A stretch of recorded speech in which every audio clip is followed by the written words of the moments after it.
So we will start with a short presentation about GDG. So Jakub will tell us a few words about GDG. Hi. Hey. Hello. That's all. Thank you. So, hi, I'm Jakub. I am Warsaw manager. I'm responsible for the events around here. And today I will speak with you about a few things. First of all, today's event, the Meet Go with Andrew. Big applause, please.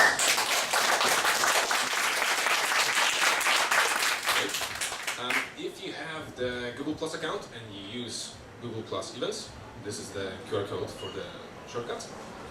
And next thing, about the Goofer. We love Goofer.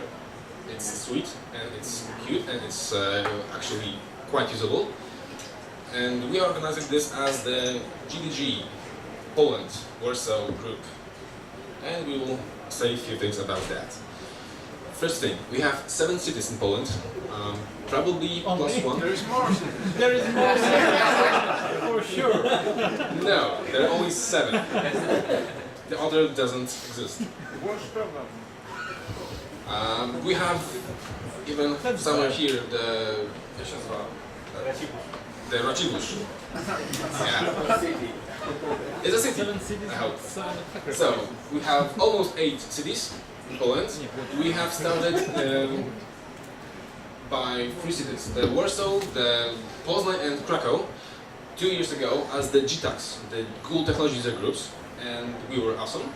We had pure ideas as the mention. Yay. We had cool ideas about the meetings. We are open, we are free, and we talk about platforms and the tools. Mostly Google tools, but this is not too much meaning. We are independent from Google. Google Developer Group is not Google. We are not Google employees, unfortunately. I would like to, but I need some time. And it's all about the community, which means fun and knowledge. You can talk, you can sing, you can drink beer. This is awesome. We have few topics that we are talking about. This is the few of them, and the last one at the end is the best, in my opinion, the beer. And if you need any more information about GDGs worldwide, I encourage you to go to the developers.google.com or gdgpoland.org. You have all the information needed right there. So, thank you. I want to thank 3 groups, sorry. First of all, 10 Clouds for the beer. Big applause. The second one is the Hackerspace in Warsaw. Guys are awesome. And the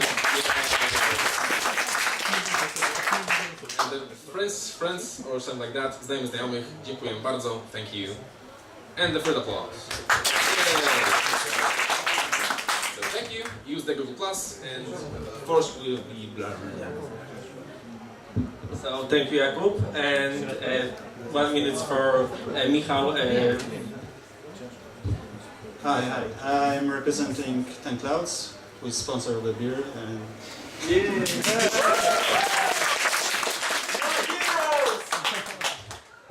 we are a software developer company, and we mainly develop in Python and some of Java and Objective-C. So No Go? no Go, not yet, but I'm working on it. So if you are talented and you seek for a new job, please contact us. You will find us on tenclouds.com. Another thing is that it's the first meeting about Go, and I hope it's not the last. I will use your email addresses I collected by Meetup, and I will spam you with new announcements. I hope we will meet once a month, excluding holidays. And then we can dig deeper into more practical or workshop aspects of programming in Go. Yeah. Awesome. So, let's meet our guest, Andrew.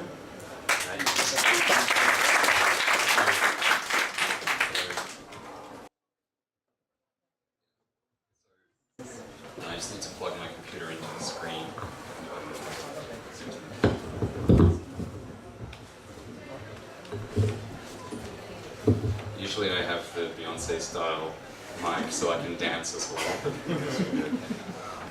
So yeah, my name's Andrew and I come from Sydney in Australia, and I work at Google there, and I work on Go, the programming language, and I've been doing that for the last 3 years, and I really like it. Were any of you at Railsbury on Monday or Tuesday? No one? No. You just have a thing against Krakow? Yeah. You just don't like it? That's the Krakow. They're all snooty there, you know, it's Too far. closer to Germany or something. That's great, Europeans love German jokes. So, I'm going to give a presentation about Go, and I have like a second one as well. Is that what we plan to do? I can do two. Yeah. The first one is a shorter one, so we can kind of get started, and then I can have a beer, and then we can do the longer one. So it starts off philosophically.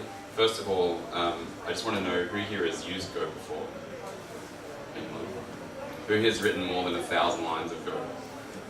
Oh. Only one person? Oh. Yay! Oh, well, that's even better. Alright. So, a lot of people ask me, like when I tell them that I work in a programming language, why did you create a programming language? Why Go? And it really comes down to a philosophical decision, and it's because we believe that software should be simple. If that's a bit low, I'm sorry, there's going to be things that you'll miss in the slides. But it'll be okay, just listen to my lovely voice and everything will be okay.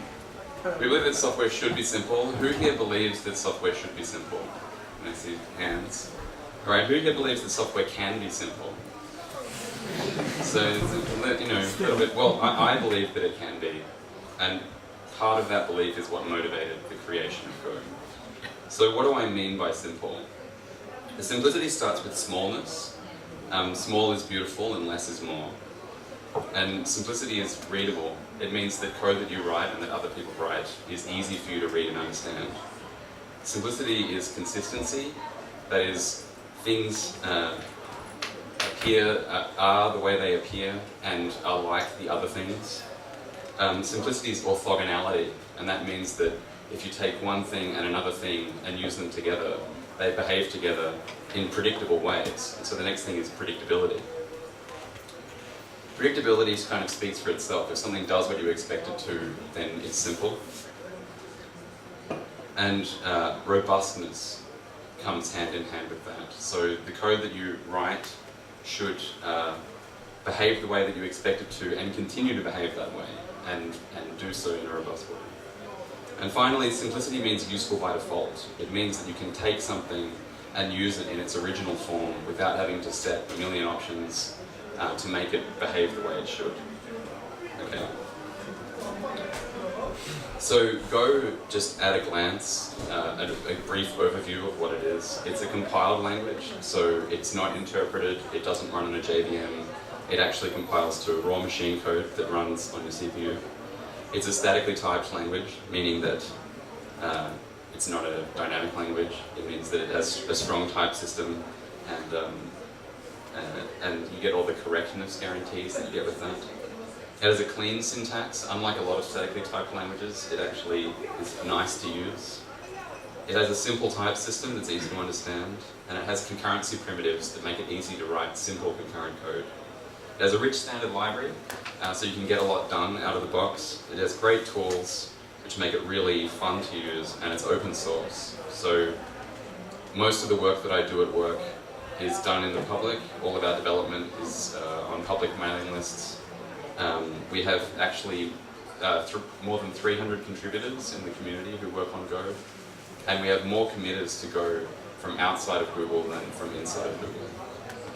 But this talk isn't like a thorough introduction to Go, it's more of a taste of what you can do with Go. So this is some Go code. It begins with a package statement. All Go code belongs to a package. It then has an import statement to import another package, funct, the string formatting package. And then it has the main function, where all Go programs begin. In the main function, we use the print function from the formatting package to print the string hello or sure, although I'm using the anglicized spelling, I apologize. And we see hello Warsaw.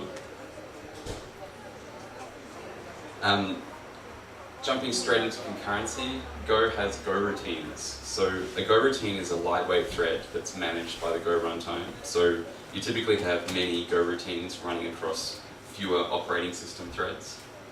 And to use Go routines is really straightforward. You just put the keyword Go in front of a function call and it will spawn a new Go routine and the function runs in that Go routine. So this example program, which maybe if I... Does that make it worse? That makes it worse.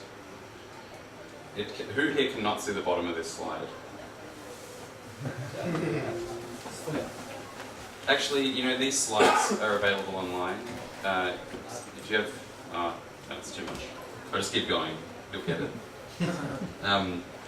So at the bottom of the slide, if you believe me, I have a function called say that takes a string and it takes a duration, that is a period of time, and then it sleeps for that duration, and then it prints the text. That's all the function does. But in my, and I can just bring it up a little bit, so that you can see it. In my main function here, I have 3 function calls that are prefixed by the Go keyword. And so I'm launching 3 Go routines that call this say function in 3 different ways.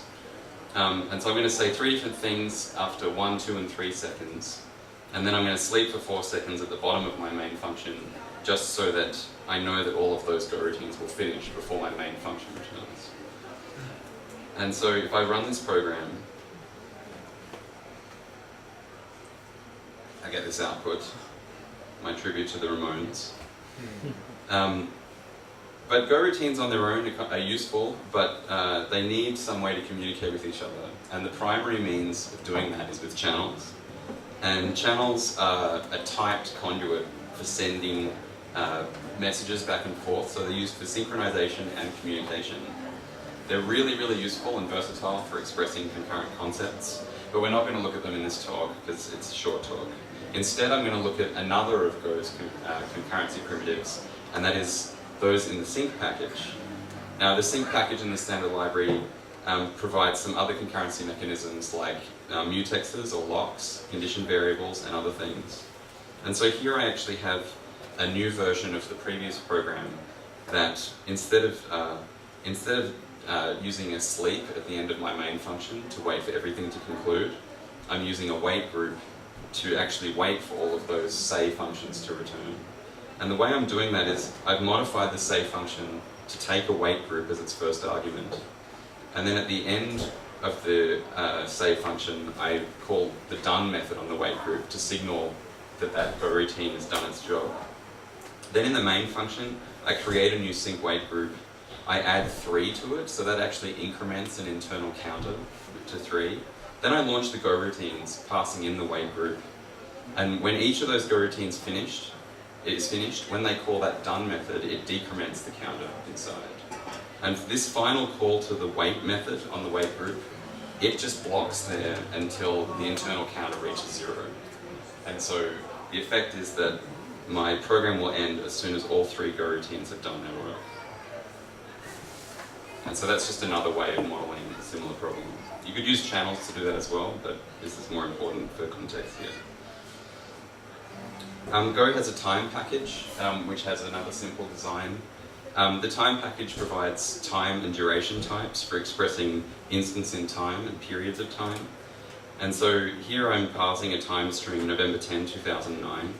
And the way you do that is you make another date string that looks like the date string you want to parse. So my first argument is like a fake date, and the second argument is the date I want to parse.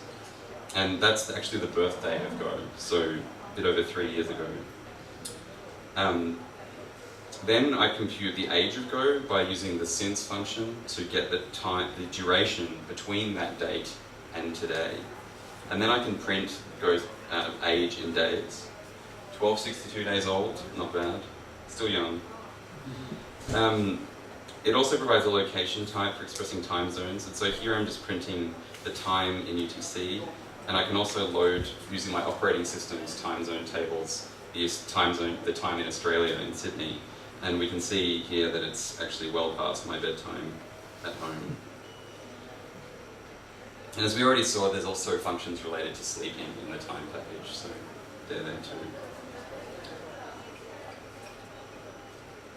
Go's HTTP package provides an HTTP client, so it's pretty straightforward in design. You just say, call the get function, pass in a URL. There's also post functions, head functions, and ways of making arbitrary HTTP calls.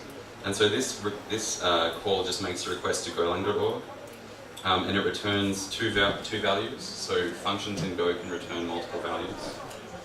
And it gives me an error code, which we check. And it also gives me a response object. And so if there's an error occurring, then I'm going to just print a fatal error using the log package. And that will exit the program. And then I also want to check the status code of that HTTP request. And finally, at the end, I'm going to copy the body of the HTTP request and write it to standard output so I can see the contents of that web page. So if I run this, and if my Wi-Fi is still up, we get the contents of golang.org. So that's great. Doesn't show images. But worth noting is that this HTTP client actually has a connection pool by default and handles keep alive. So if you make multiple requests to the same hosts, you won't make new TCP connections. And it does everything that you kind of want from an HTTP client out of the box. Of course, all that stuff is configurable, but the default is something that's really useful. The HTTP package also provides a server, which is probably more interesting for us here. The way it works is based around handle functions.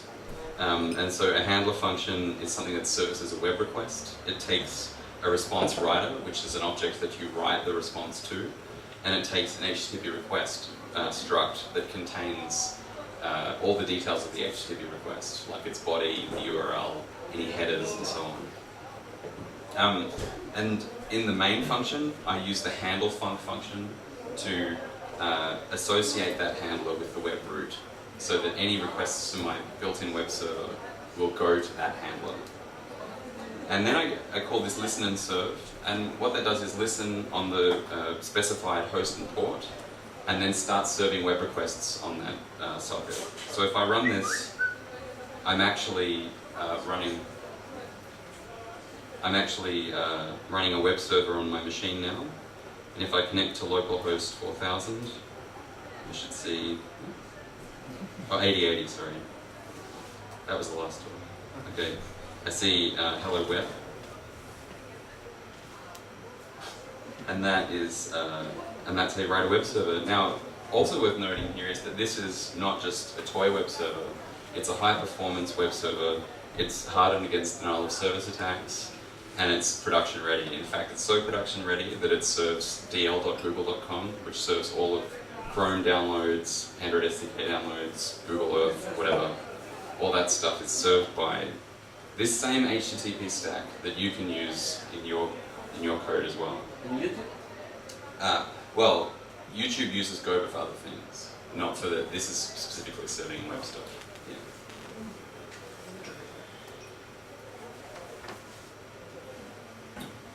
Yeah. Go has an HTML templating package, and you've probably used a few and seen many more.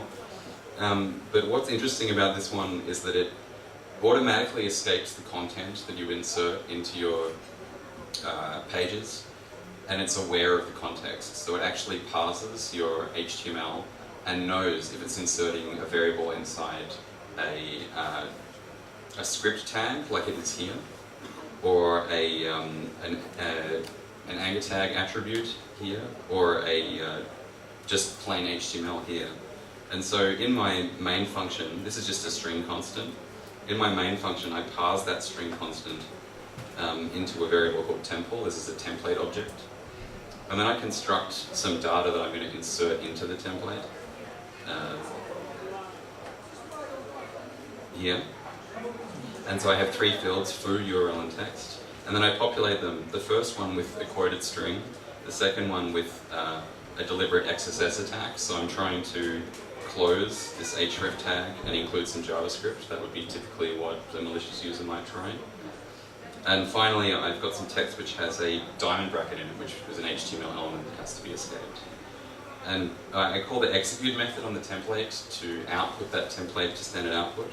And so if I run this, you'll see that the script tag, where I've put foo into the script here, it's automatically treated it like a JavaScript string. So it's quoted it, and it's also escaped the quotes inside the quoted string. In the anchor tag, it's URL escaped all of that content. So the JavaScript code that I tried to insert is just a bunch of URL encoded values. And finally, where I had text, I now see an HTML element for less than instead of the diamond bracket. But that alone is kind of cool. But another thing, if I change this foo value to an int and then make it some arbitrary value, and then run that, now it's actually inserted it without quotes as a JavaScript number. But going one step further than that, if I remove the variable name entirely and just insert dot, which is the entire object that I'm feeding to the template, it actually inserts it as a JSON object. So if you want to insert Go data structures into JavaScript code, you can just do it simply and safely using this package. Finally, we have a flag package for specifying command line flags. Most programs you write need command line flags. And the way the flag package works is you just import it, you declare some variables, usually global variables. And so before main runs, this actually is part of an initialization process. These global variables are initialized. And so the string function takes the name of the flag, the default value for the flag, and what the flag, a description of what the flag does. And this duration function actually parses, so the string function parses strings, the duration function actually parses durations, so like times. And so message is a string and delay is a duration. And so if I run this, it'll just run with the default values, so it prints a message and then sleeps. And if I wanted to invoke it on the command line, it would look something like this. Alright, so that's a whole lot of things, and I hope they kind of made sense to you. But now I have a program that I would like to demonstrate that uses a lot of these concepts. But the question is, do you want me to go through slides with it on there, or do you want me to just code the whole thing in front of you? Code. Yeah, I thought you were going to say that. Alright, so the program is go1.1outyet.com, and if you look, it actually exists. The answer is no. That's my fault, because I'm here talking to you instead of getting the release out the door. So it's your fault as well, in a small way. And the way it works, it's in two parts that execute at the same time. So one part of it is going to poll Google code, where our code repository is, checking to see if a Go 1.1 tag exists in the repository. So we're going to do that every 5 seconds. I'm sure those guys aren't very pleased that I'm doing that, but I don't really care. And on the other hand, we have an HTTP server that's serving the user interface for this thing, and it's a very rich user interface, as we just saw. No, it needs to be bigger. And then, yeah, so I could start there, but I won't. Instead, I'll switch to this console. It's become all moody and romantic. Candles. Someone play some Barry White or something. Okay. So the first thing I need to do is create a directory in which my package will reside. So the convention in Go is to put your stuff in a, I'm going to call this Project Warsaw. So you put your stuff in the same directory as the import path of your package. So if you're hosting something on GitHub, you can actually put it in that directory, and then later on you can automatically install it using the Go tool, and it will put it in the right place. And furthermore, if you import packages using these paths, you can recursively install all the dependencies for something as well. And so this actually is working pretty well for us so far. And also fix. And also fix, yes.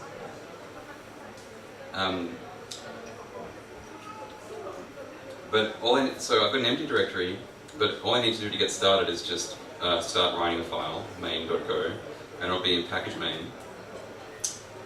Where should I start? Okay, the first thing we need to do is share state between the Polar Go routine, that is the thing that's checking Google code, and our web servers. So the obvious thing is you have a global variable. We have one bit of state. Is Go1 released or not? Oh, it's cut off. Okay. Hang on.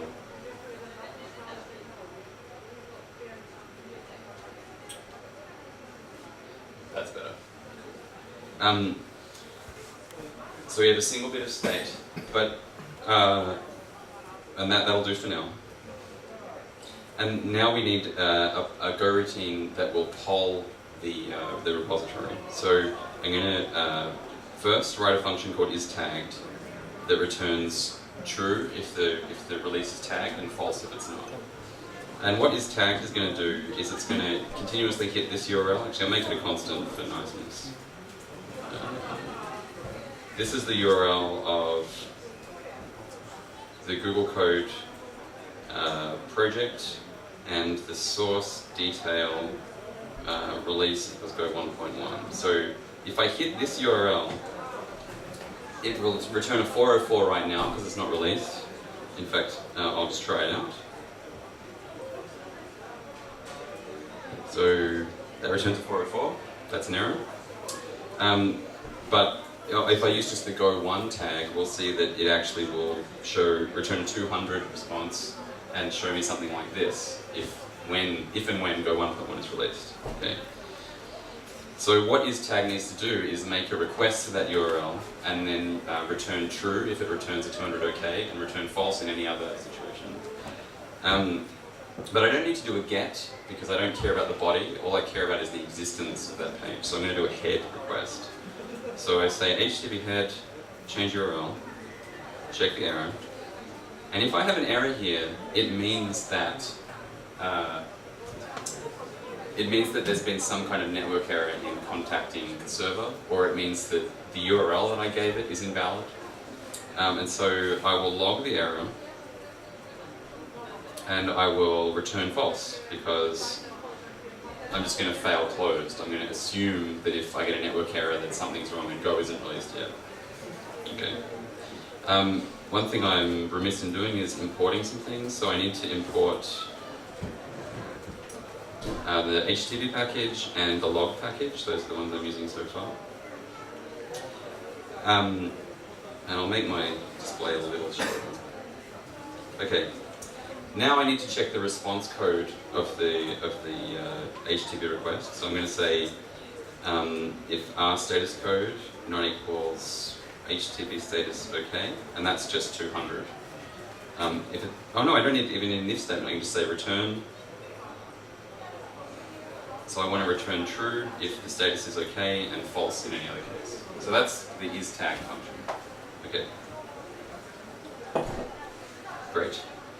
Now, I need to write a function that will continuously do this, or every 5 seconds. So I'll write a function called poll, and I'll have it take a duration.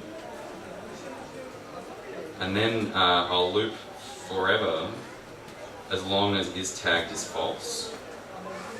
And then if it is false, I just want to sleep for that duration. But if it's true, what I want to do is set yes to true. Hey, that's nice. So you see that? Alright, so that's the polling side of my program. Now I need to do the user interface, so I'll just call it handler.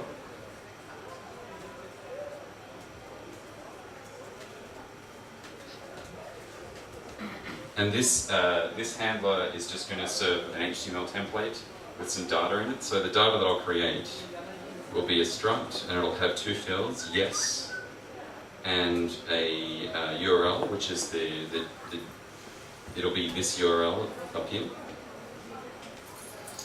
And I'll populate it with the global variable, yes, and the change URL. And then I want to call, it'll be called temple I haven't made it yet though, but I just know that that's what's going to happen. And I pass the data into the template, and I'm writing the response to W, so it's going to the user as the response to the request. So then I can check if the error is not nil, because you should always check your errors, always. Did you mean execute? Yeah, what did I execute? Execute, thank you. Alright. And now that I have my handler, I need to make my template, so I'll say template, and so maybe this template must needs a little bit of explanation. We start with template must. If we look at the docs for template must, I'll show you. What it does is it takes a template and an error value, and it will just panic bringing the program down if the error is non-nil. Otherwise, it just returns a template. So what you use it for is functions like this parse method. They return a template and an error. And if you wrap it in must, it means that you can use those templates in contexts like global variables, where you can declare the variables, you can have a function that initializes the variable, but you can't check the errors because you can't actually write logic at the global scope. So here, I can't write, what I would write is template.new, the new root template, and then I would parse some template text. Right? But I can't say error that and then check the error because it's the global scope. You can only do that stuff inside functions. It's not like a scripting language where you can write whatever you want, wherever you want. Instead, what I do is I say var temple equals template.must, and then wrap that entire construct in the must, and now temple is just a template object. If there's something wrong with my template, we'll see a panic. In fact, if I just create an empty main function and run it now with, say, an open template command inside the template, but no closing one, we should get an error. So I'll just import the relevant things. Now, I can say go install. I forgot to import time. Go install. It installed, but if I run Warsaw, you see I get a panic, unexpected unclosed action command. So my template's bad. Okay. But now we're running the template. It has to be valid HTML5, because I'm a good boy. And then I have a body. And in the body, what am I saying? Is go 1.1 out yet? In big text. And then, or maybe I should do that in small text. And this one in, or smaller text. Now I have the big thing that's going to say yes or no. And so I have a template if statement. If yes, I want to say yes. Otherwise, I want to say no. Oh, I feel so sad looking at it. And I know the answer's no. I know it's no. Alright. Final touch is that I want this yes to go somewhere interesting. It should be a link so that people can click through excitedly and see the release. So I'm going to create an anchor tag and wrap it around the yes. And in the anchor tag I'm passing this URL. So you can see that this yes field here is the same as this yes field in the data, and the URL is the same thing here. Alright, so that looks pretty good. I got the polling part, but checking whether it's tagged. I've got my handler function that writes out the template. I've got my template itself. The one thing I'm missing is actually like running the program, getting it all together. So I have a main function. Oops. I have a main function. And in that function, I'm going to first launch the polling thing in a new Go routine. So I just say go poll. It runs my polling function over and over again, forever, until it returns. And then I am going to register my HTTP handler with the web root. So I register handler with the web root. Then I'm going to actually run the web server. So I say http.listen and serve, And for the moment, I'll just say localhost 8080, and that ignore the second argument. It's a boring conversation when that's done.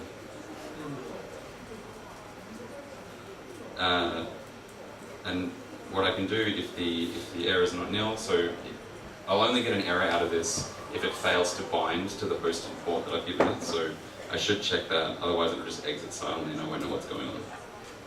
Okay. So I think the program will work now. If I say go install, not enough. Oh, the delay. Thank you. You deserve a cookie. Anyone have any cookies? I'm going to Amsterdam tomorrow. I'll bring one back. We're going to say a 5-second delay. Maybe make a 1-second delay. Install. Nope. No, not time delay. Time second. Who said that? Wow. I wish I had people watching me code all the time. It'd be so much faster. They could call it peer programming or something. Yeah. Alright, peer programming. Awesome, I'm running it. Okay. The moment of excitement. If I visit localhost 8080, Go 1.1 is not out. I should have centered it. Great mistake. Thank you. Now, we should at least check that it's going to work if it is released. And no, I'm not going to release it right now. Someone actually suggested that I should have done that at Railsbury, and they were right. But that would be way more logistics than I'm capable of doing. All right. So I'm changing it to is Go 1 out yet? I can install, run it. Now what do we? Yes! Yes, it's out. Hooray! The code works. Brilliant. And so you know that in this version of the daemon that's running now, that poll function, it just executed once and then it exited and the Go routine shut down. Right? But in the other case, it was just still there running. But we don't. How do we know that? I'm saying that we don't actually know that. That's the real one still. Okay.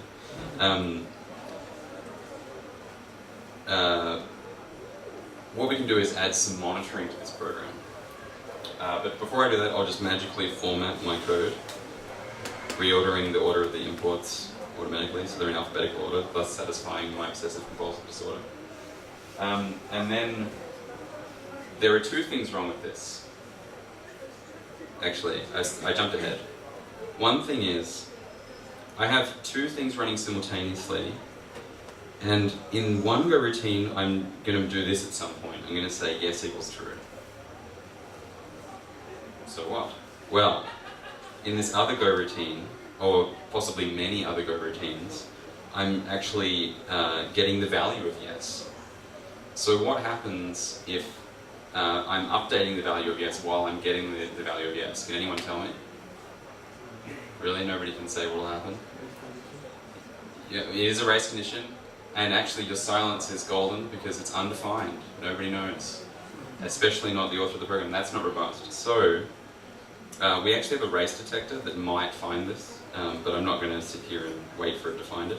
Instead, I'm going to turn my yes global variable into a struct, and it's going to be a struct with a boolean called b, not yes.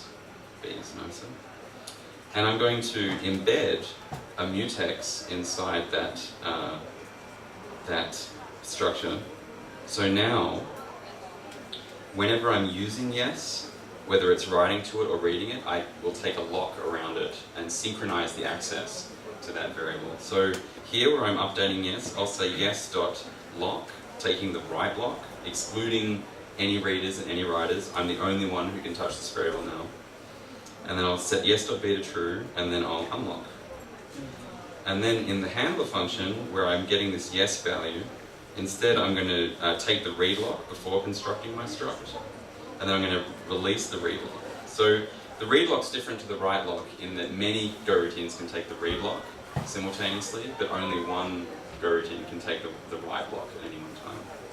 So if I have many people hitting this site furiously waiting for Go 1 to come out, they'll all be able to not have to wait for each other to retrieve a Boolean value, which is nice.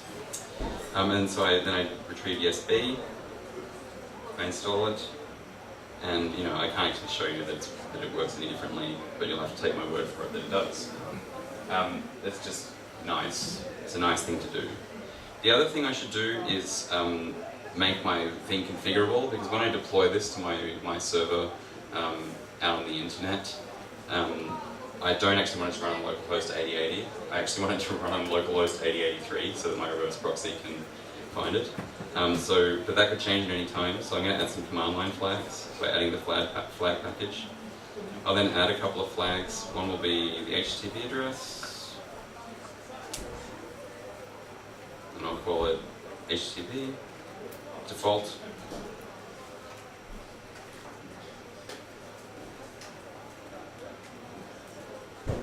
And then I also want the poll period to be a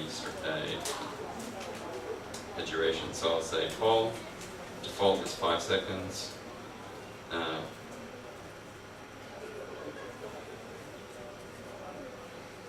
Whatever. Between. You didn't catch that. It is an English word. Okay. I run ghost-opt on it, so I format this code, and now the equal signs line up. So it's much prettier. Alright. Now, in my main function, I use the poll period and the HTTP address instead.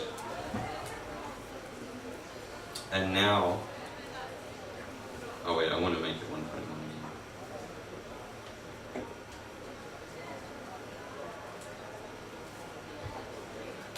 Now I can install, run it again. Oh wait, I'll run it with some command line flags. So first I can say -h. Wait, I made a mistake. Nobody caught this either. I need to parse my flags when the program begins so that it actually reads them off the command line. And so now I run go install, I can say -h, and I see, I'm a rude programmer, that's what I see. I can say localhost 4000 instead, and the poll duration will be 1 year. Oh, year's not a unit. Okay, 1 hour. And then if I hit localhost 4000, we get the service again. All right. I feel like I want you to applaud again, but you don't have to. But one more thing, actually one more thing. I mentioned that I knew that the polling had stopped, but I didn't know it because I couldn't inspect it. So what I want to do is add some diagnostics to the program so that I can monitor it in real time. And to do that, I'm going to use this xvar package. And what this does is it lets you export variables via an HTTP handler that just serves a JSON object of values. And it just provides a really simple API for doing that. You import the xvar package, and then remove that. Then you just use the functions like newInt. So I'm creating an integer exported variable called count, and then that's in the variable count. Then I have this go routine that runs forever, adding 1 to the counter. So this add method actually does it in a synchronized way, so many go routines can call these functions or methods simultaneously, and it's safe. And so I'm adding 1 to the counter every second in this go routine that's just running forever. And then I just run a web server. And the reason I run the web server is because the xvar package registers a web handler, and I want to see what it has to say. So I put that back in, I run this, running on port 8080. There's a localhost 8080, there's no web root being served, it's 404 not found. But if I go to debug vars, I get this nice JSON blob that Chrome thinks is in Catalan for some reason. If anyone can tell me why, I don't know. But you can see that already populated in this object, like the command line of the command, the memory stats. So this shows how many allocation, how much memory is allocated, when, and when the last garbage collection was, and how long that took, and so on. And that's useful for diagnosing your running binary. But the one I'm interested in is this count. So this is telling me that 9 seconds have elapsed since I started the program. If I refresh, you'll see I've been speaking for 40 seconds since it started. And we can just keep watching it increase. It's like an Andy Warhol film. Okay. But so adding this to some instrumentation with xvar to my package is easy. So I'll just import it. And if I just imported this on its own, it would give me the memory stats and the command line and stuff. But I want to add some of my own figures. So I'll create some new variables.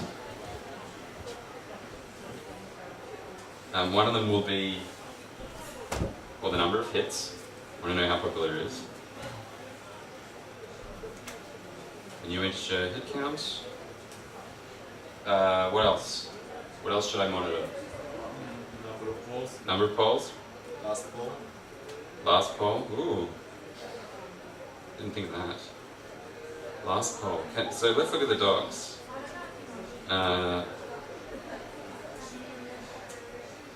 Do what?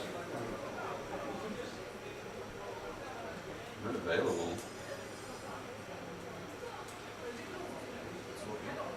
It says the DNS lookup failed. Did I spell it right? Oh well. Hang on, I can use the command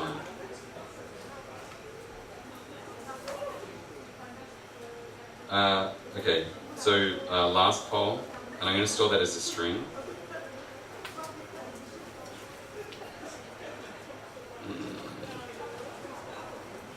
And I want that to be a new string. What about poll errors? Because if there's errors, I want to know about them, and how many. And what about last poll error?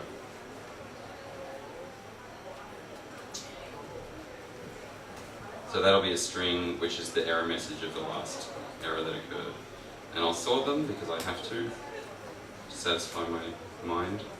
Okay, and then I can run gofunct. They're now all lined up. Oh, it's so beautiful. Okay. Now to actually set and increment these things. So in is tagged, whenever I do a poll, I want to add 1 to poll count. If there's an error, I want to set last poll error to the error string. I want to set increase poll errors as well. And then I need last poll, so the time of the last poll. So when should I do that? I should do it at the top or at the bottom? When it succeeds? Do I want to do it when there's an error? I'll do it here. Thanks for feedback. Sorry, that was mean. So I'm going to take the current time and the string and set it in last poll. Alright. And now the piece de resistance, I want to increase the hit count whenever somebody visits the handler. Alright, okay. So I just ran go install from there, which is a habit of mine. And then I can run the binary. And we can see that it's running. Go 1.1 is not out yet. But then if I visit my debug bars, you can see that there have been 3 hits, and that's actually probably Chrome being clever. And then I have the time of the last poll, so we can see that it was at 8:41. No, 8:08:41, 8:08:52. 6 polls, no errors. If I do this, which I don't know if I want to do, but try. Turn Wi-Fi off.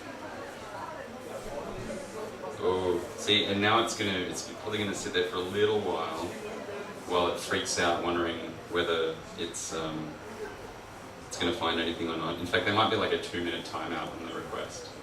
So.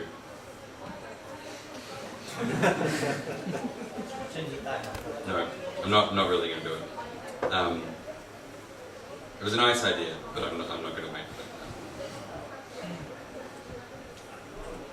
I do want the Wi-Fi read next though. Come on. let's just hope that happens. Okay. Anyway. So, in conclusion, this whole program is about 75 lines of code. Well, let's see exactly how many lines of code it is. And I'm going to exclude blank lines. So I do invert grep of empty lines of main go and word count. 6 lines of code. And that's for a production grade web server, including monitoring hooks. Using only Go and its standard library. No external libraries or anything like that. And so is it simple? Well, if we look back at my criteria, is it small? I think it's small. I think the parts of it are small. It's probably not as small as some, but size is not everything. Is it readable? Did you think it was readable? What's the binary size of the compiler? In a sec. I'll after this. Okay. Did you think it was readable? Yes. Was it consistent? Well, when I originally wrote this talk, I didn't put the xvar thing in, and then somebody asked me about it right before the last talk I gave, and so I took like a very quick look at the documentation, and I immediately knew how that worked. I'd actually never used it in any of my code before. I'd heard of it. I knew that we had it, but I hadn't used it. And so, but looking at the interface, I knew how it worked. And so I think that speaks to the consistency, the orthogonality, and the predictability of that API. Was it robust? Well, I've been running, if we look at isgo1.1outyet.com, which is, it's trying to get to that one. If we visit this domain again and look at its debug variables, you'll see that, when did it start? It's polled 33,000 times. Sorry, 33,756 times 5 seconds, times 5 seconds in hours. It's been running 46 hours. And it is using a mega RAM, and it's only had 2 errors, and the last error was a connection timer. So obviously there was some network problem between it and the server. So is it robust? I think it is. I think it does what I thought it was going to do, and it's still doing it.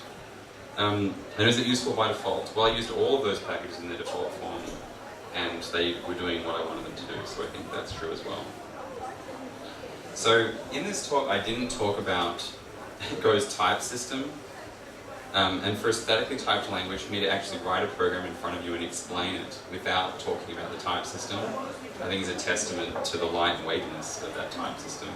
I didn't talk about interfaces, which are the linchpin of Go's dynamic sort of object-oriented system.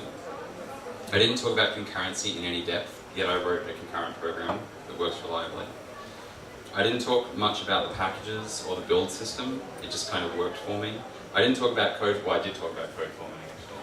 We have a tool that automatically formats code, and it's one of the best things that we've got, it's so great. I didn't talk about testing, benchmarking, profiling, or debugging, although we have great solutions for all of those things.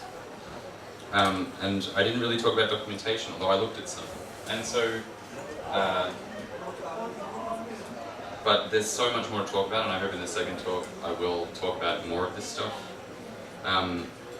But these are some links to talk more about Go. But I hope, yeah, that's the talk. Thank you.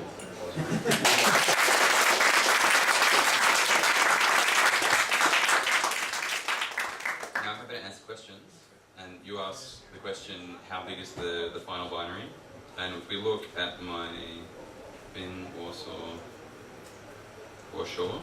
how do I pronounce it? Warsaw. No? That's my cell. It is 5.8 meg. Ha! He says. Ha! I challenge you to check this. So what other languages do you guys use? I forgot to ask. Scala. Scala? How big is your running Scala instance in installation? I think bigger. Bigger? Not bigger. what about anyone know how big a Python program like that would be? 10, 12 megs, something like that. So obviously in those interpreted environments it's going to be bigger, and also you actually have to ship the source in the case of Python, well, most of the time. But this guy's probably thinking about C programs, which are dynamically linked, and so you can have a C program that did that might be 100K, something like that, because it links into glibc, links into all the other shared libraries on your system. But Go binaries are statically linked. I think if you statically linked the C binary of the similar complexity, it would be about that size. And there are good things about static linking, and there are bad things about static linking. And I personally think there's more good things about static linking than there are about dynamic linking, but that's an argument I'm not going to have. I have a microphone, so I'm going to win anyway. Does anyone have any other questions about the talk or anything else? Yeah. You locked the object, and what happened if some exception happened between lock and unlock? Would the object stay locked forever or what? Yeah, so the question was, I say here, I take the lock, and then what if something happens here that causes the unlock to never happen? And something can happen there, it's called a panic. Go doesn't have exceptions, so if you were making a function call or something, you wouldn't expect an exception to happen. In this case here, it's incredible. It's not actually possible for an exception to occur unless something is severely wrong with the program, in which case the program should crash. But what I would actually do is say defer that unlock. And defer is a keyword in Go that means run this function after the function I'm in returns. So after this function returns here, the unlock will happen. And so that's a really common way of doing it. And then down here, I would probably say, well, in both of these cases, I can't actually cause the exception, but you would use a panic, sorry. But yeah, you use defer to get around that. But even in this case, this poll is running in a Go routine. If I did do something here that caused a panic, it would actually still bring my program down unless I recovered from the panic. More questions? Yeah. So in that function handler, you pass two arguments and you use different syntax for that. One is HTTP response writer, and the other one is with this asterisk that's very similar to pointer, yeah, and see what the difference is. So what it is one of them is a value and one of them is a pointer to a value. And the Go has pointers. The response writer is actually an interface value. So if I look at response writer, you see that it's an interface that includes a header method, a write method, so it implements writer, and a write header method. If I look at request, we see that it's a struct and it includes a lot of stuff. And so this response writer beneath the interface might actually be a pointer to something, or it might not. But when you're using interfaces, you don't use the pointers. I'll actually talk a little bit more about that in the next talk, so I won't go into much detail. You haven't talked much about standard libraries, packages, or modules, or whatever you're importing there. But so, what could be the typical applications of Go? What is really Go good for? What is useful for? Well, I think it's good for this. Yeah, except this. Sure. So it's basically originally designed for this kind of stuff we do at Google. So Google is basically a big sea of servers that talk to other servers. And so writing those kind of, modeling those kind of problems in Go is really well suited to it. I personally use Go for pretty much everything. I've written a lot of command line tools and personal little tools that hit like web APIs and do stuff. People have written emulators in Go, people have written games in Go, people have done scientific computing stuff in Go. There's actually a long list of things that people have done in Go on a Go projects page, but it's really, really versatile, and you're really only limited by the library support for what you want to do. So the main thing that I would say Go is not good for is writing native GUI apps. But can anybody tell me an environment that is good for writing native GUI apps? Because I would really like to know what it is. And that's not a facetious answer either, I actually really do. Like, are there any good cross-platform? Sorry, Java. Java. Does it have native controls now though? Does it look like a Java app? I mean, you have this lightweight stuff, so somehow. It's not too bad. Yeah. See, I always just felt like I looked like I was making a Java app when I was writing Java, and it looks awful. I don't know. I want the native look and feel everywhere. But there are GUI toolkit projects for Go, and some of them just bind popular ones like GTK, and others are actually written natively, so they just get like a window with pixels on each system, and then they build a Go-specific thing on top of that. So you actually can do it. I just think that the native GUI thing has fallen a bit out of vogue these days. You're probably wondering about mobile apps or cell apps. What do you call them, mobile apps? Go in Android? Yeah, so Go will actually run on ARM processors, so it will run on all those Android handsets and tablets. Will it be... But it doesn't have the bindings for all of the environment. You can use the NDK, like the native one, which is C, and bind through. Is it possible to have Go? Yeah, so Go can call into C programs, and the way you do that is kind of cute. Is it possible that in some point of future I could make Android app in Go and put it in marketplace?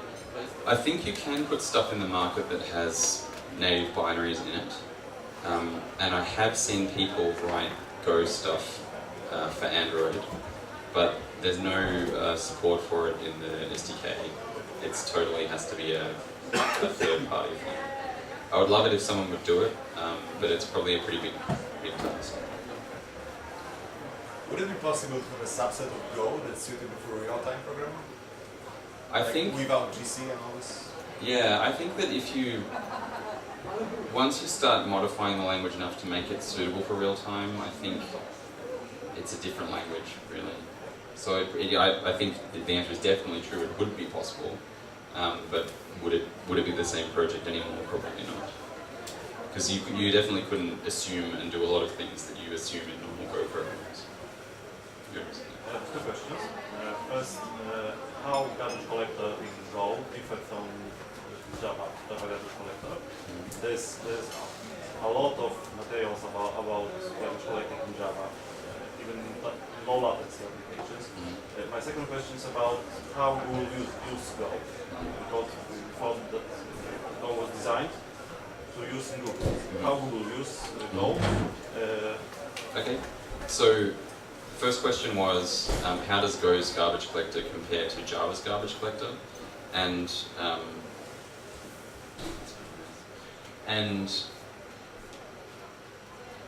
first of all, Go's garbage collector is much simpler than Java's. I mean, they've been working on theirs for more than a decade, and it's very mature.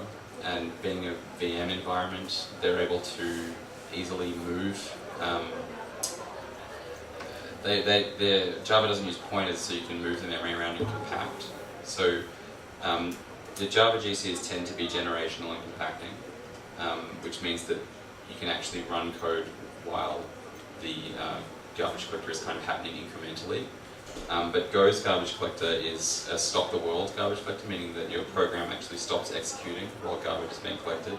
And it's a mark and sweep, which is pretty much the simplest form of garbage collection you can do. Okay. There are no slides for the right side. Yeah. Yeah, cool. And I might just speak for I might make this the last question, and then we'll have a break, and then something else. Do I actually even have time for a second thing? Maybe not. I don't know. Maybe we just keep answering questions. If you are interested in second talk, you can do it. What's gonna be the second talk about? It's going to talk about some concurrency stuff. It's kind of it's fun. Awesome. The thing. Yeah. All right. Okay. Well, then I'll ask this question, and then we'll have a short break, and then I'll do that. So I don't want. So 10 minutes break or 15? Yeah, there's a question. Keep it short, then maybe 5. So I have a question. Hang on, I'm still answering this question. I needed to pause and garbage collect before I finish the question. Right. So but it is a very fast and simple market speed garbage collector, so it works quite effectively. But the important thing to note is that Java code generates a lot of garbage, and because the APIs are not particularly well set up to reuse memory, and the language itself doesn't let you make a lot of distinctions between when you're moving references around and when you're using specific values, and doesn't give you a lot of control over that. Go was designed from the outset to give you a lot of control over the allocation characteristics of your program, and the ability to avoid allocations where they're unnecessary, to reuse memory where possible, and also to stack allocate values so that you don't put any pressure on the garbage collector at all. You can just have the stack unwinding deallocate values for you. And so the reality is that Go programs tend to generate significantly less garbage than Java programs, and in general use less memory than Java programs. And so the fact that Go's garbage collector is much less mature than Java's, and we are working on improving it, I'm not saying that that's all that's happening. It's actually gotten more than twice as fast in the last 6 months. But the fact that Go's garbage collector is less mature doesn't mean that Go is less effective than Java. I think on the contrary, Go is far more effective than Java for memory-intensive programs.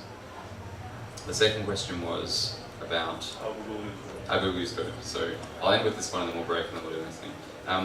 At Google, we use Go for a broad range of things. As you can imagine, as a company with tens and thousands of engineers and just billions of lines of code, that's the real number. There's a lot of inertia of getting into anything, but we expected it to actually, the uptake to be a bit slower than it has been.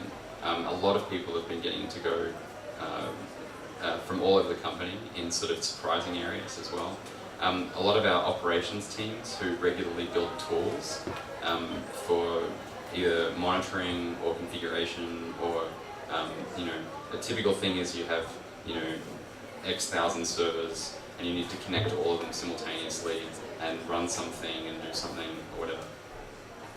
A lot of those kind of people writing smaller projects have started using Go because it's obviously a lot easier to justify using a new technology on something short. But then there are some larger, significant projects inside Google that have started using them. Unfortunately, I can't give details about what they are. But one example is YouTube wrote a MySQL load balancing system in Go, and they use that in production and have been doing so for about, I think, more than a year now. And so if you've ever posted a comment to YouTube, you've used a Go program. And the deal.google.com thing, of course, is another public example. Golang.org runs on Go. Yeah, but unfortunately the others I can't really talk about. But there are people, since we got MapReduce working with Go, a lot of people have started writing big MapReduce jobs in Go and moving a lot of stuff that was previously in other languages to Go. All right. So let's take a break. Yeah. 5 minutes? Yeah, 5 minutes. Yeah, sure. Yeah, that's what we do. Maybe pass the box. I give it to you and you pass it behind you. But then the guy in the back's just going to collect them all. So I'm going to throw it off for the and you have to catch them. Go for it. No! Further! Oh. You gotta pay attention.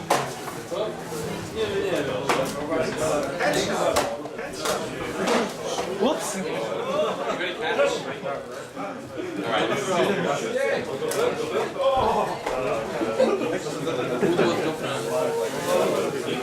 I'll catch.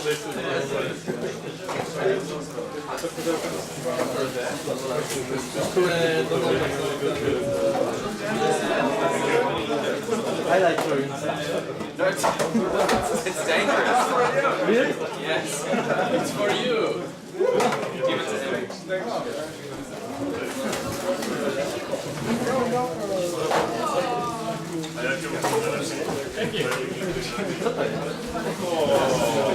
Oh, and I'm all out of them. Whoa! Not really.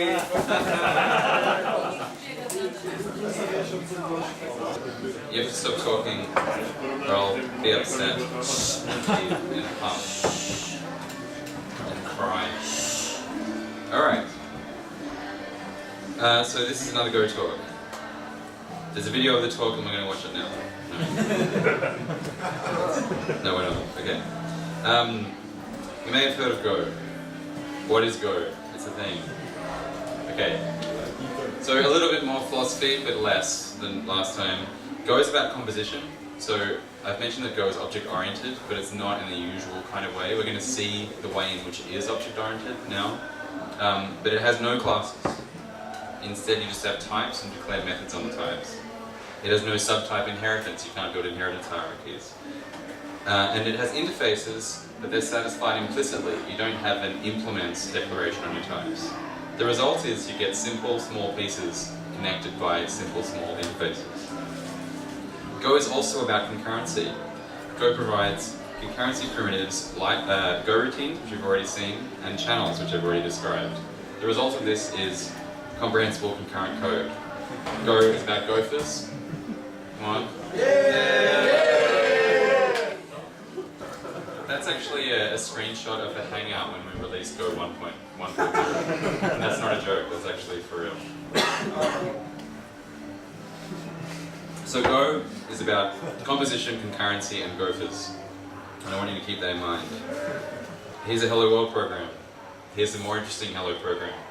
It's called HelloNet because what it does is it listens on a port and says the word hello to any connection that comes in. The way it does that, and I'll just remove that, is it uses netlisten to listen on an address, which returns a listener, and then we loop forever calling the accept method, and accept will block until there's a connection coming in on that socket.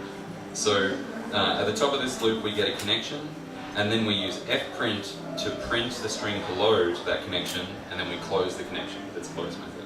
So if I run this, and then connect here with netcat, you'll see the string hello, and I can keep doing it because the loop keeps running. Alright.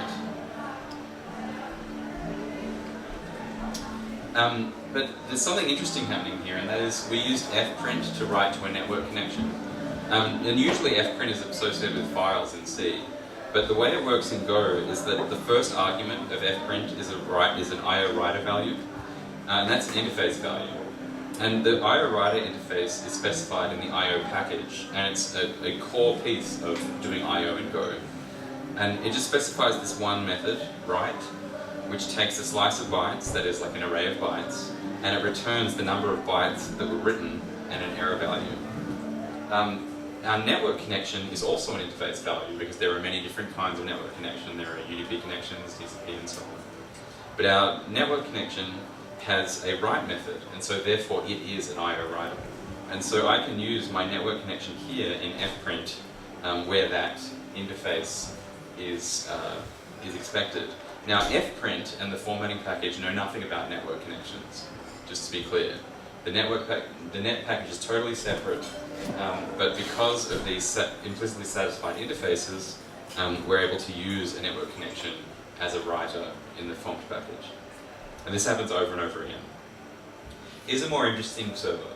It's an echo server, so it accepts connections in the same way as before, except instead, and I'll just move this up for you, instead of printing a message, it just copies everything that it reads from the connection back as a write to that same connection. So the IO copy primitive, it's a function that takes a reader and a writer, and it just does reads continuously from C, from the reader, and writes it straight back.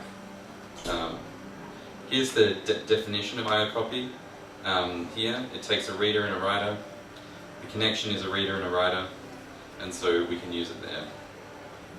If I run this program now, and connect, hey, How's it going? Great.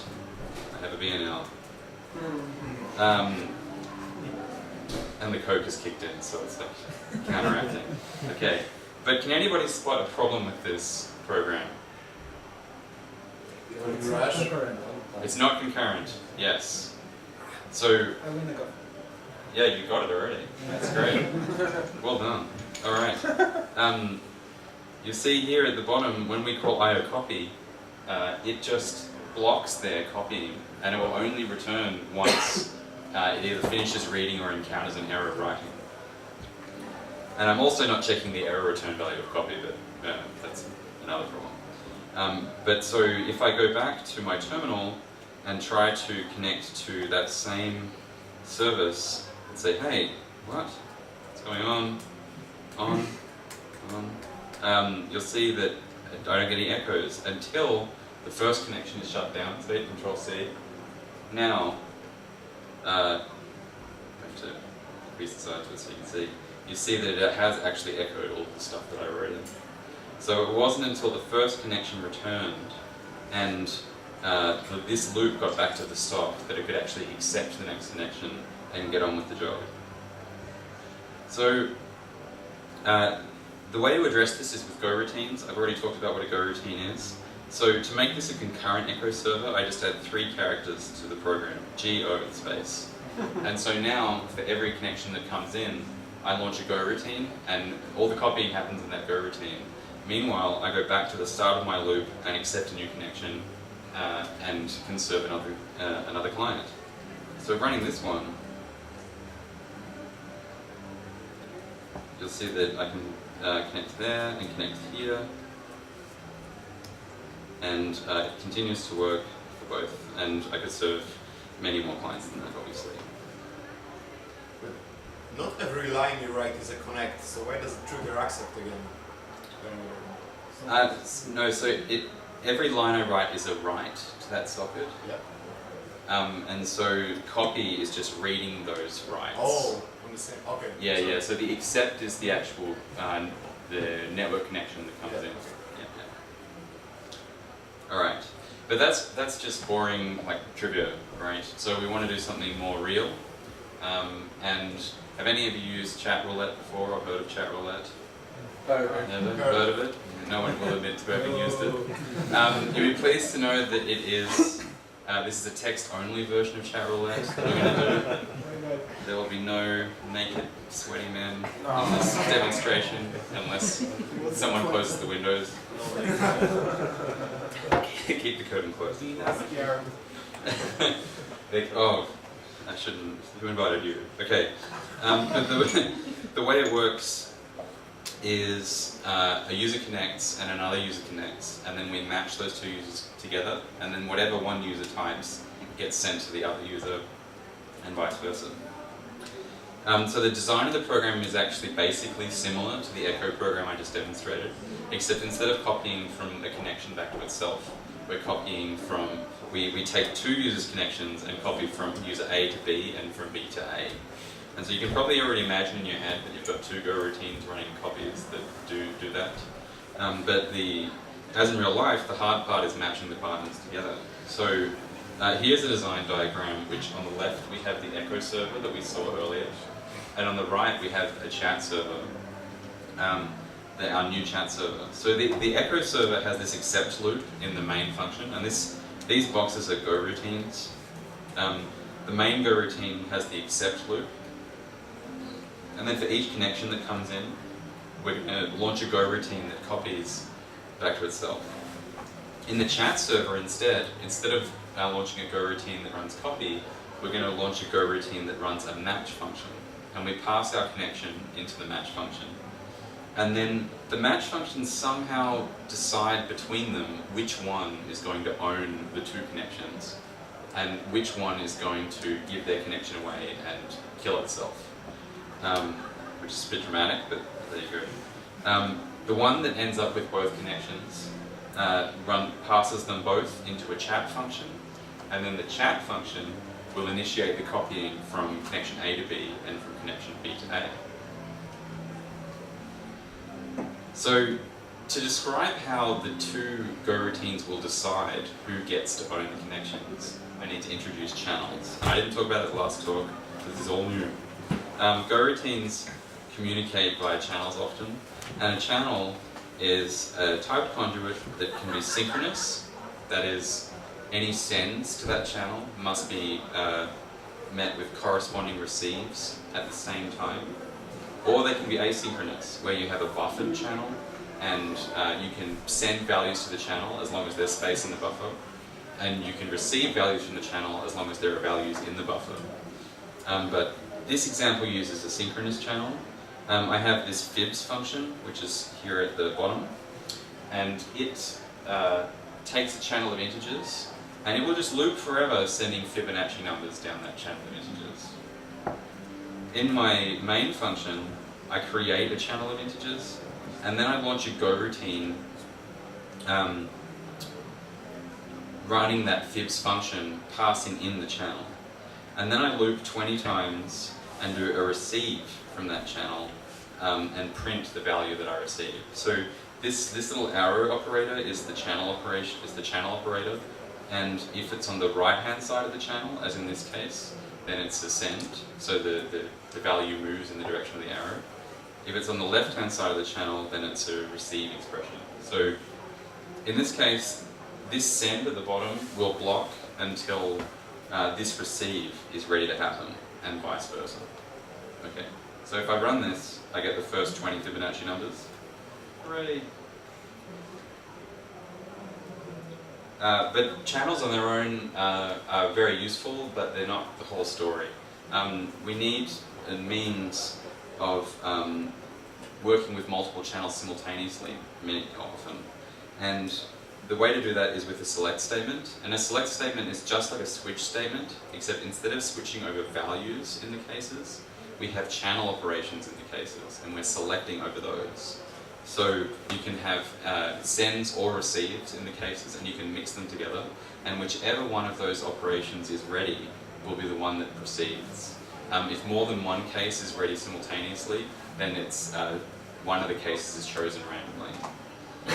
So in this example here, I have a new ticker from the time package, and this is a function that gives me an object which has a channel that sends a message every period that I specify.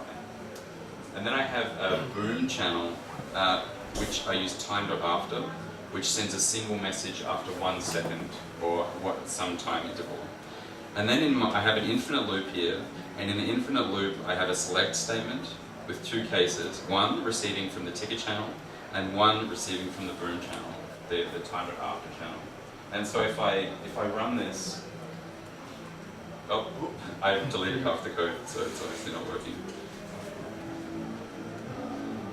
If I run this, I get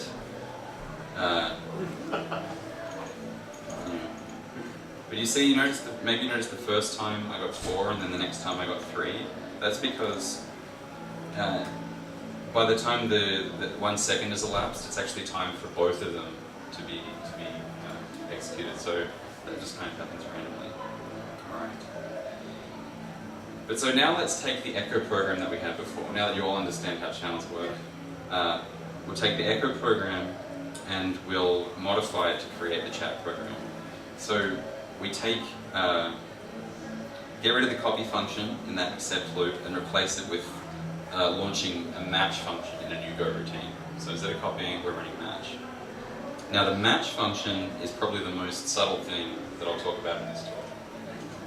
The match function takes a read-write closer. So first of all, it doesn't take a network connection. It only takes this type from the I/O package, which specifies the 3 things that we're interested in: reading, writing, and closing. Inside the internals of this program, we don't actually care that it's a network connection. We're just interested in reading from it, writing to it, and closing it. And so this kind of type specialization is a very common thing to do in Go.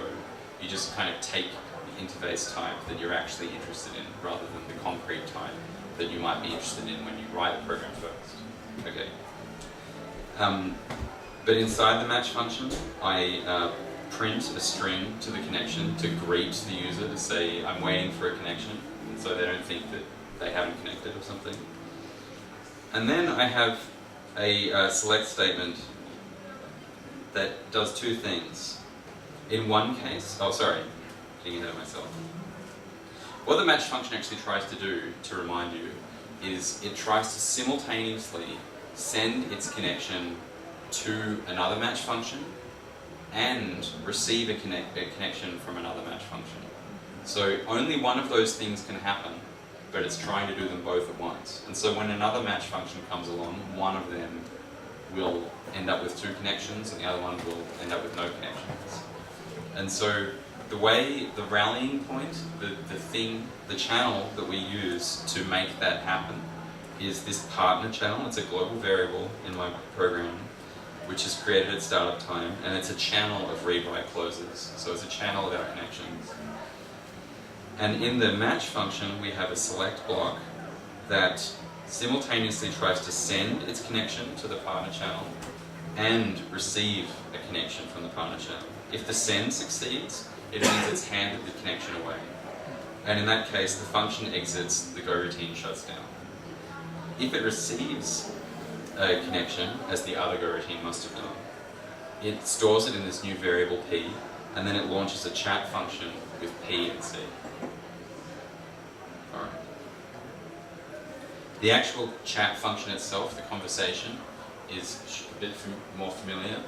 It takes two read-write closes, and we're calling them A and B here. And then we print a greeting to A and B saying that we found a partner for you, say hello.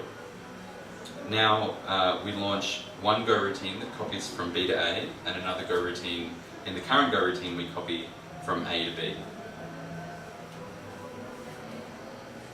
Alright, so if I run this one and connect here, so now I have one match function running, it's accepted the connection, it's launched a go routine with the match function. And that match function is sitting there in that select block. It's trying to send its connection and receive another connection, but it will only do one of them.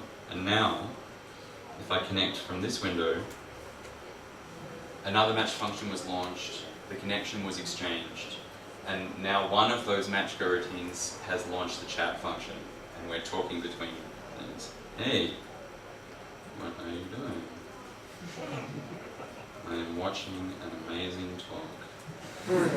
I don't believe you. And this person is offended, and so they bail out. No, really, it's great.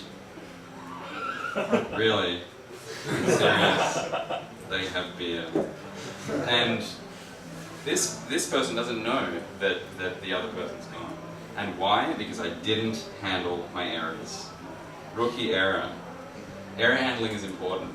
It makes people lonely and sad. So it's important for us to clean up when the conversation is over. And to do this, we create a slightly different copy function of our own. We create this one down here at the bottom of the screen, where you can all see it. And it takes a writer and a reader and a channel of error values. And it calls the normal copy function and stores the error return value of that copy function. So when that copy function returns, it returns an error, and that error will either be nil if the reader finished reading and the writer successfully wrote everything that it read. There's a worse one of these later on, I'm sure. And then it sends that error value down the error channel and shuts down. In our chat function, we create a channel of errors, and then we launch two go routines running this copy function, and we pass the same channel into both. Then we do a receive from the error channel, and here the chat function will block, while the two go routines are off copying from one connection to the other. And as soon as one of those go routines finishes, it will send its error value down the channel, and this expression will evaluate and be stored in this error value. Then we test to see if the error is not nil and log it to the console if it is. That means we want to know about it. It's an abnormal exit of that copy function. But so once one of the copy go routines is shut down, we need to shut down the other one.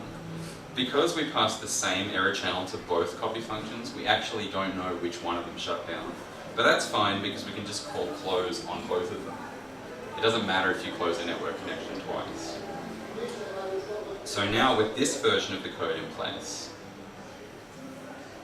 I can run that, and this time I can connect here and here and say, hey, and it goes, wow, and this person's just like, no.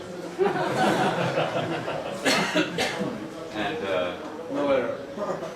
yeah, well, so this when this program exited, it shut down its connection cleanly, because that's what Netcat does. And one of the copy functions returned a nil error. The nil error went into this channel and came out the other side. It didn't test to be non-nil, so nothing was printed. And connections A and B were shut down. And so both sides of the conversation know that the conversation is over.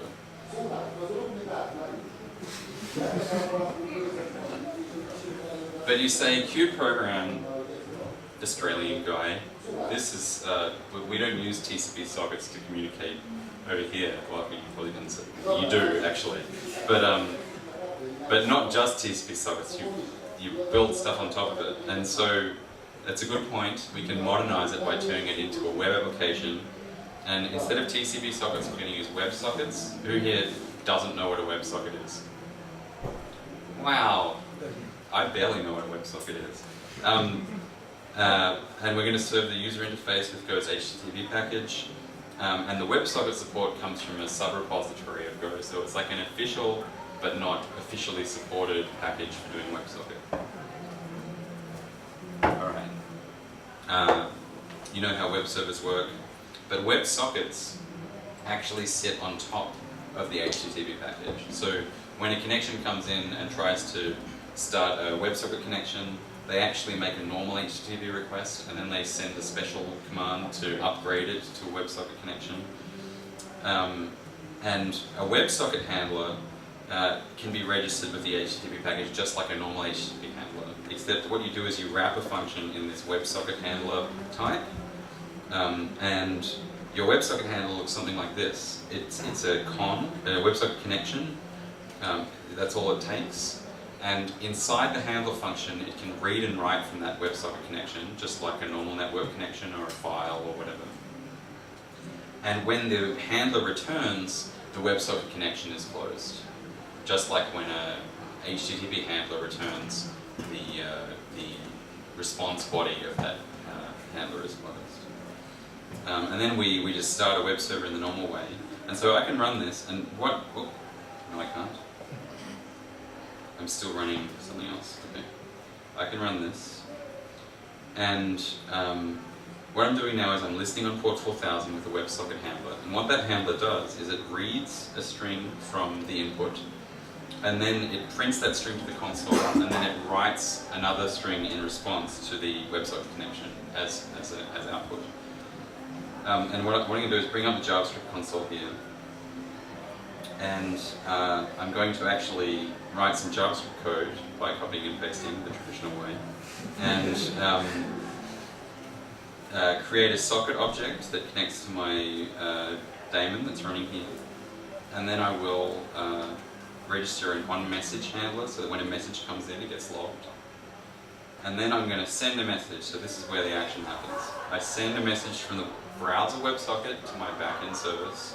When I press enter, bam, and that message is received by the backend service, and the backend service responds, and you can see the response down here in tiny text. Okay. So that's how WebSockets work. But actually putting this into our chat program, we throw away the main function that we had before, the one that was doing the network listening and accepting, and instead we register a root handler with the web root, and then we register a WebSocket handler with /socket, and then we start a web server listening on port 4000. The root handler is just something that uses the HTML template package to serve some JavaScript, and the only value we're inserting into the template package is this listen address. And the listen address is used in creating the WebSocket. So we want it to hit the server that we're starting. So we need to pass that in. And it uses the HTML template package as you saw before. Alright. But the more interesting part is integrating the WebSocket connection with the rest of our program.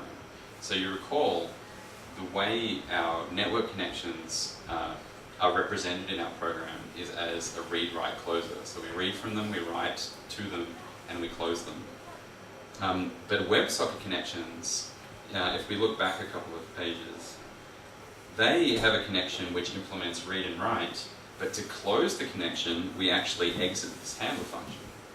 So I need to somehow make a sort of proxy type that passes reads and writes through to the WebSocket connection, this thing, but that when I call close on this type, because it has to implement read, write, close, when I call close on the type, it has to somehow make this function exit. So that's kind of awkward, but fortunately I can do it quite easily. The way I'll do it is I create this socket type, which is a struct, and the socket has a WebSocket connection inside it, and it has a Boolean, a channel of Boolean values. And it could be Boolean values, it could be integer values. It's just a message. It's not the content that's important, we'll see. So for reads and writes to my socket, I define these two methods that just delegate directly through to the read and write of the connection inside, the WebSocket connection. And to close, I do something curious. To close, I send a value to this done channel. Why? Well, in the socket handler itself, where I take a WebSocket connection, what I actually do is I construct a socket type that includes the WebSocket connection, and I create a done channel. I launch a match function passing in my socket type, and then I do a blocking receive from that done channel. So this socket handler is sitting here blocked at the bottom until somebody calls the close method. So when we call close, a value is sent to the done channel. This expression evaluates to true, and then the function returns and the connection is closed. So that, in that sense, I've created a socket type that turns my WebSocket handler into the read-write closer that I need. Alright, any questions about that? Yeah. What happens when we call close the second time with the color block? If you call close the second time, it will block. So, well observed. Another thing that's kind of awkward here is that I have these read and write methods that all they do is just call the read and write methods of this other type. And you'd think that in a sensible language you would be able to just automate this. But you know what's coming. Go supports a thing called struct embedding, where if you have a struct and you put another type in as an anonymous field, that is a field that has no name, that the outer struct inherits all of the inner type's methods and fields if it's a struct. So in this case I have the type A, which is just a type, an empty struct that has one method, hello, which prints hello. And then I have this B struct which embeds A. And what that means is that it's like this method has been written by the compiler, except it hasn't. But implicitly it's there. So when I have this, when I have a B value and I invoke the hello method on B, it's actually going straight through to this hello method. So if I run that, I get hello from A. So that's how embedding works. And I can use that to, yeah. How many types I can include in my own type? One type, two types? You can embed as many types as you want, but any of its fields or methods that are in conflict will not be available to you. So if there's any ambiguity, it's out. Okay. But does it bail out at compile time? It just doesn't give you access to them. So if you try to use them, it will be a compile error. Oh. Yeah. Okay. But what I'm going to do is use embedding here to embed my WebSocket connection. But I don't want all of the WebSocket connections methods. There are other ones that have something to do with WebSockets. I don't care about them. what I care about are its read and write methods, because those are the ones I want the rest of my program to use. So I actually embed a read-writer value. So that's an embedded interface value. But when I construct the socket, I pass in the WebSocket in that field as the read-writer. So it means that the read and write methods of my WebSocket are now exposed through this socket type. So this code is exactly the same as this code, there's just less code. And that's nice. Alright, so let's take a look at our program in action. So if I visit localhost 4000 here, it's waiting.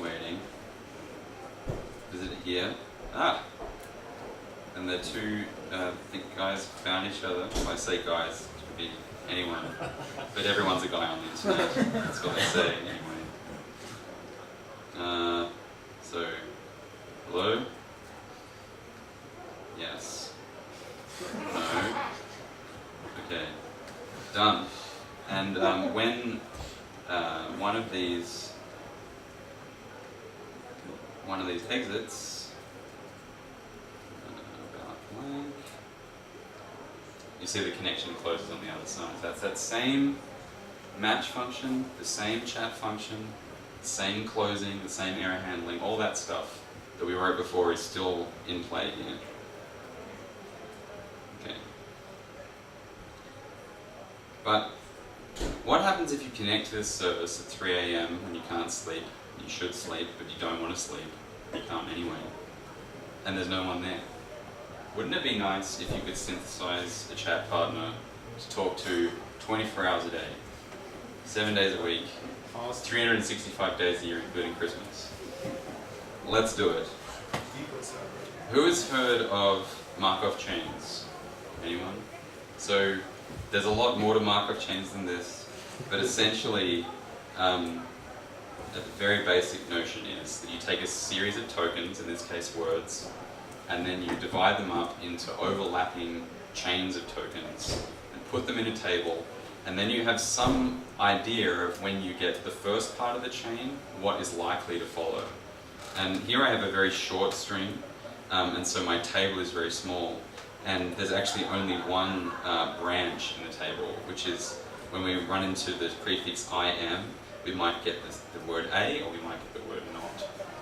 And that lets you generate sentences that look kind of like this. That's an interesting thing. But I'm not going to explain how to write the code that does this in this talk. There is a code walk at the Go website that demonstrates how to build a Markov chain implementation like this. So I'm going to actually use that code, and the way that code works, what its interface is we have a chain struct. It has a write method, so it implements IO writer, seeing a pattern here. And anything that's written into the chain gets added to that table. It gets split up into words and added to the table of chains.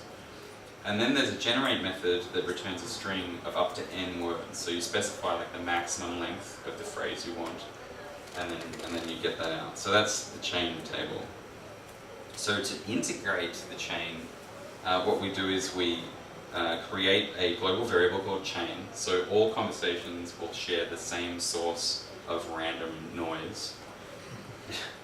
Well, you'll see anyway. And the way we'll feed that table, so it needs some source input, is we're going to feed all conversations that happen. Anything that a human types is going to go into the chain table. So the way we do that is, you recall we have a WebSocket connection and we're reading off that connection. And what we want to do is put something in between the rest of the program and the WebSocket connection in that, like wrapping that reader, so that any reads go into the chain table as well as going to the rest of the program. And the way we do that is a little tricky, but it's kind of fun. In our socket handler, we create a pipe. So a pipe is a primitive from the IO package that just provides you a write end and a read end, and anything you write to the writer becomes a read on the reader. And then I launch a Go routine, and in that Go routine, I copy from the WebSocket connection to this multi-writer. And a multi-writer is another primitive function that I should move this up. I hate to, no, I can't. Sorry. Just have to crane. The multi-writer takes writers and duplicates the writes on the writers. Multi-writer implements writer, and any writes to the multi-writer duplicate the writes to the writers that you provide as the arguments to the multi-writer. Let me get a picture. Nice! No, so essentially, this thing is a writer, and when you write to it, it writes to this thing and that thing. And if I added another thing, it would be there. But so it means that we have a Go routine now that's copying from the WebSocket connection to the right end of this pipe and also to the chain table. And what do we do with the read end of the pipe? Well, we've actually split the socket into two embedded fields, the reader and a writer. And when we construct the socket, we put the read end of the pipe in the reader field, and we put the WebSocket in the writer field. So any writes to the socket will be writes to the WebSocket, but any reads from the socket will actually be reads from this pipe, which is connected to this multi-writer, which is actually being fed by the WebSocket connection.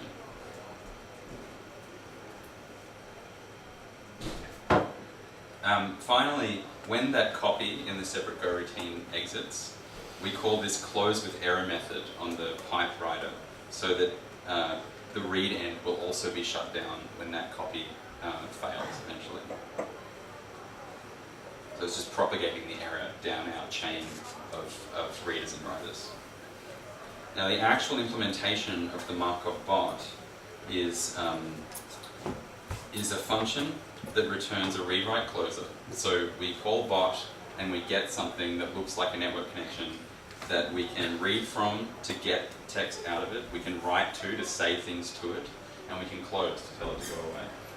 And the way it works is we have another pipe inside, and well, forget that. The way it works is we have this bot struct, and that bot has a write method. And when you call the write method on a bot, it's like you're saying something to the bot. Some data is being sent to the bot. So when we write to the bot, we launch a Go routine that calls this speak method. And then we return immediately saying, yep, I read everything that you said to me, and I have no problem with that. It's a very liberal bot.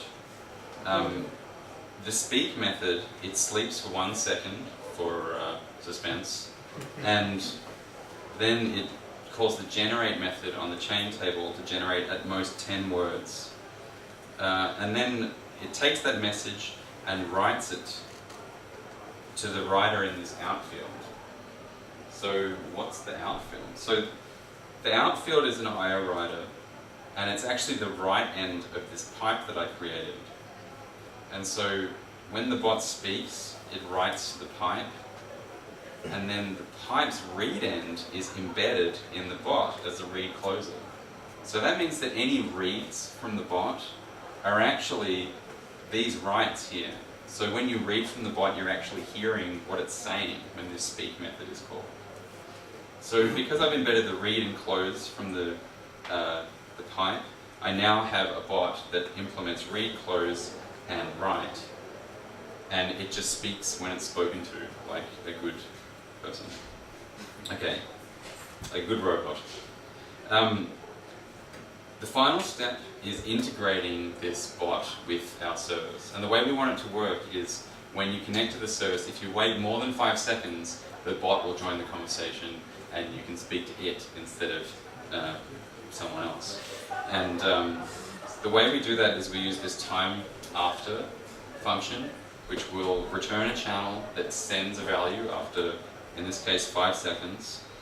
And so this means that inside the match function, when we're waiting to exchange the connection, the third option now is that a bot will join the conversation and we'll stop trying to exchange the connection.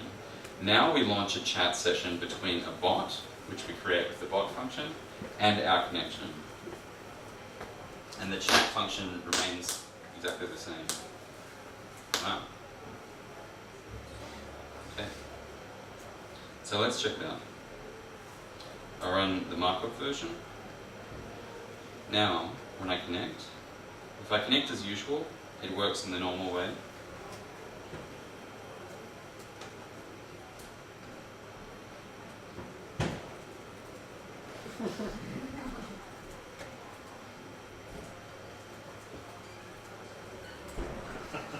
Okay.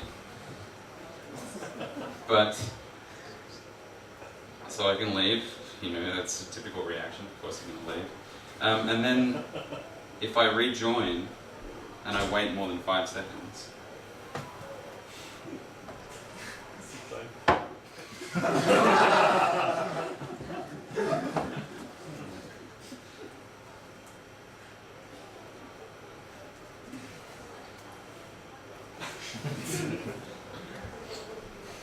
oh, thanks.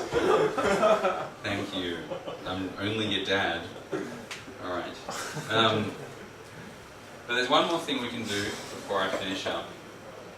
And that is TCP and HTTP at the same time. Alright. We take our normal main function with the HTTP stuff. And then we take the TCP connections main function from a million slides ago, where we just listen to a port and accept the connections and launch that match function. And I put that in a net listen function, and then I can launch that function in a new Go routine when the program starts.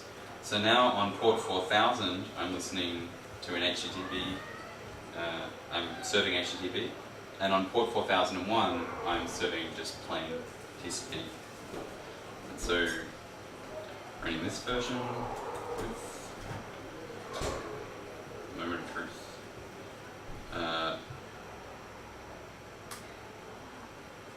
Before the bot comes, 4001, I think. try it again. So now, I'm actually chatting between generations. Hello from 2013, hello from 1983. And you see that it keeps working continuously. You are boring. Yes, I know, it's 1983. And then, if I connect here just to show that everything's still going on, the bot will jump in and it always says the nicest thing first. And if I shut that down, then everything shuts down. Alright. So, what does all this mean? What I hope it means is that, well, let me start with how I started with this program. I decided to write like a chat roulette little thing just as like an exercise. I thought it might make a nice demo. And then I wrote it and it turned out nicer than I expected. That whole sending and receiving to a single channel at the same time is not something that I'd seen before, but it was like a kind of fun little thing. And it was a really nice expression of that particular problem. But then I thought, well, I should make it more interesting. Why don't I make it an HTTP service? And when I did, I actually did exactly what I did there. It wasn't like I thought about in advance that I wanted to make it an HTTP service. I just did it after the fact, and it worked really naturally. And similarly, when I wanted to introduce the markup bot, it just fit in there, just like that. And I know this is a really small program, but what we commonly see is, even in larger programs, is that Go programs tend to go this way. They tend to be these small pieces that are easy to build on top of, and so your programs tend to grow with grace, hence the name of the talk. And so the slides to this are all available. It's all about Go. There's a great talk by Rob Pike about concurrency called Go Concurrency Patterns. It's on YouTube. You can watch it. It's really informative. It goes into a lot more detail about the concurrency stuff. But yeah, thank you guys for listening.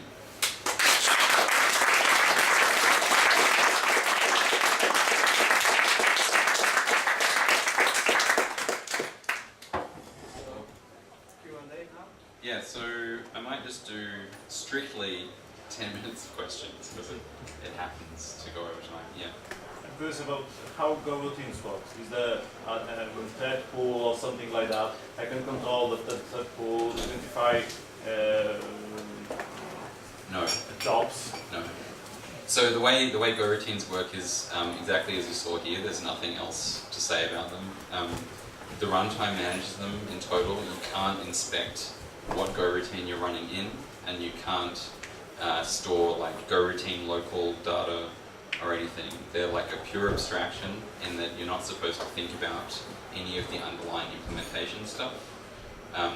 If you want to do stuff like shut Go routines down, you need to build in like some kind of cancellation into your concurrent program. Is it one processor used or split to all around? The way Go routines are usually work is you actually set how many operating system threads you want to run Go routines in, and then it will just multiplex those Go routines across that many threads. So if you have like a 16 core machine, you would set that to 16, and then you get Go routines running across all 16 cores. They are working like something like Akka in Scala or something like that? Kind of like that, but a bit more straightforward. Okay.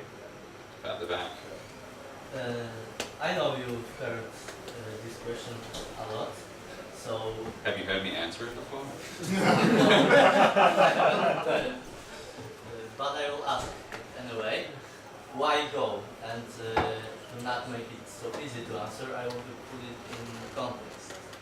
I'm not going to answer it in Polish. That would make it really hard. Okay, you may try. But I want to say that everything you have shown is great. I like the simplicity of this language, but it's still text files.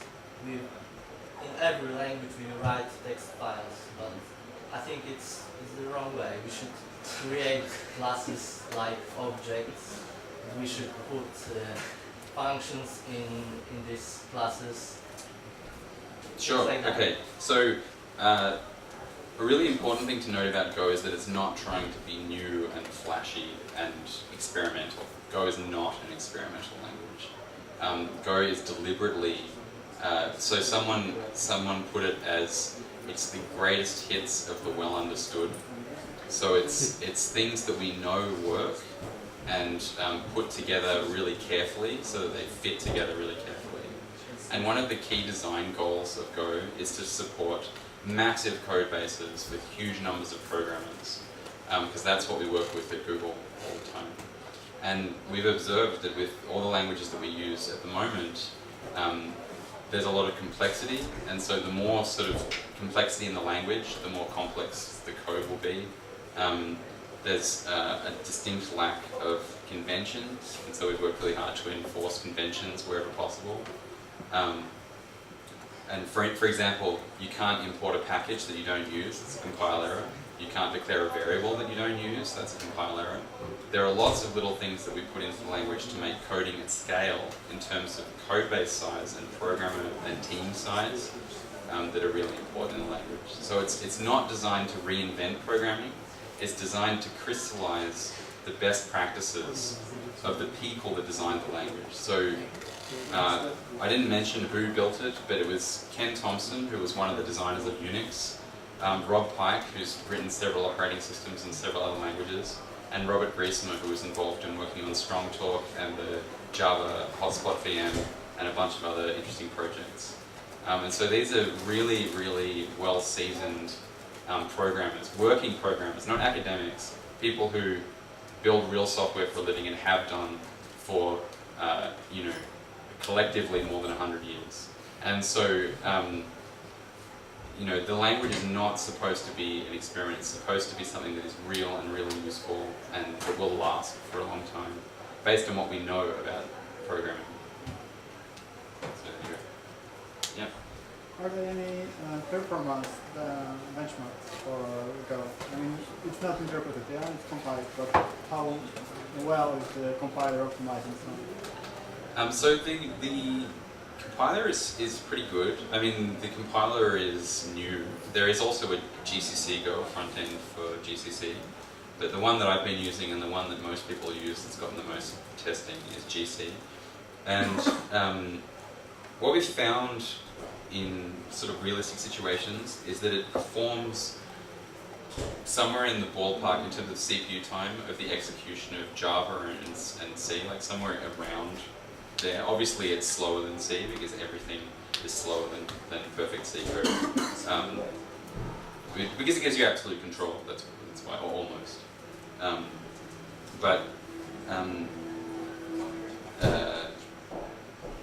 Trying to remember what I've already said.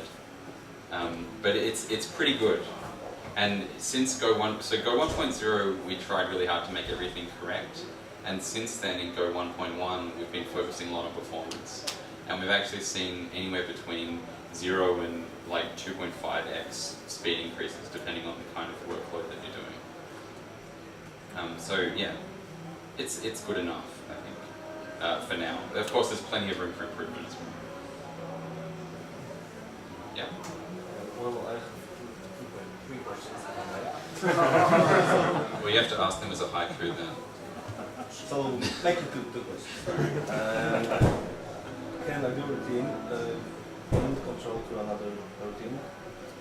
Because I think that's cooperative multitasking. We have different things. So, hang on. So, can a Go routine yield control to another Go routine? Yeah. Do you mean just like... Well, if we have a Go routine that iterates a million times over an int, it picks out the other Go routine. So can we give control away to other Go routines? Oh, okay. So if you have like a Go routine doing CPU intensive stuff, can it share that CPU time with other Go routines? At the moment, you need to do something that triggers a scheduling event. So I/O. I/O is one of those things. Channel operations is another. You can also call a method from the runtime package called gosched to trigger a scheduling event. But there is work now beginning on preemptive multitasking of Go routines, which would make that not an issue anymore. Second question? Second question was asynchronous file I/O. Can you do things like that? So the question is, can you do a synchronous file I/O? And the answer is that under the cover, actually, the runtime does all that asynchronous file I/O. So you're given synchronous interfaces to do that stuff, which are much easier to reason about, and then the runtime takes care of all that for you. Okay. Yeah. I have happened to manage the cluster of few thousand CPUs. Does Go scale to clusters or with few thousand CPUs? I mean, can I run few thousand of Go routines on different machines? No, you can't run Go routines across different machines. Netflix did it. Netflix did it. They have remote Go routine. They expanded Go. Extended. Netflix? Yeah. Are you sure? This shocks me. No, really. Are you sure it wasn't somebody else? It's not Tumblr, perchance? Tumblr. There you go. No, because I know Netflix, like, they use C# and stuff, so it's not there. Yeah. So just released is a thing called Go Circuit that is an abstraction. It's not actually a modified version of Go, it's just some libraries that lets you effectively spawn Go routines on other machines and do channel operations between them. But, you know, the synchronous property of channels, where you send only when the receiver is ready and vice versa, is not preserved in that case. And nor is the property that all Go routines share memory. So you can't just take a well-written Go program and magically make it scale across multiple machines with that system. And like baked into the concurrency model of Go is the idea that all Go routines live in the same memory space and all channel operations are able to synchronously occur. And if the send happens, the receive must have happened, or else there's something wrong with the program and it's probably about to explode. But you know, you must believe that the process is consistent internally when you're running it. However, if you are running like cluster level software in Go, the concurrency stuff is still really useful, because typically what you do is you use the concurrency primitives to separate out the logic of communicating over the network and doing the distributed stuff to the business logic of whatever your service does, and even to model a lot of that communication. But it all still happens within the same process. At some point you need to create a socket or make some other means of communicating. There's you, yeah. Yep. So there's a lot of goodness in the Go runtime, like the Go routine scheduler, for example, and the GC seems pretty neat. And as I understand it, every Go program that you compile has this all runtime baggage linked in statically, right? Yes. So what if I want to reuse this runtime? For example, I implement my own programming language and want to use Go routines for it and Go's GC or some internal mechanisms. Is it possible? And is it simple? It's certainly possible, and no, it is not simple. Alright. So there's no simple interface to it? No, the runtime is written in C, and I have some limited experience with working within it. It's good code, but you certainly need to know what you're doing. Yeah, sure. I think you could probably fork Go and do something else with it, but we make no guarantees about the stability of any of those internal interfaces. Even in the last few months, they've changed dramatically. And actually, that's one of the reasons Go 1.1 is a bit later than we wanted it to be. It's taking a while for all that to settle. But yeah, so you could definitely check it out. There's a lot of great ideas in there. It's actually not very much code. So I think if you wanted to reuse some of that, you're better off just reusing some of the designs and implementing it yourself, because it's not that complicated. And it's very much tied to the code generator and the compiler and stuff. So, and the compiler is another story. The compiler was written by Ken originally, and Ken has a very special style of programming. Yeah. Thank you. Yeah, thank you very much, guys.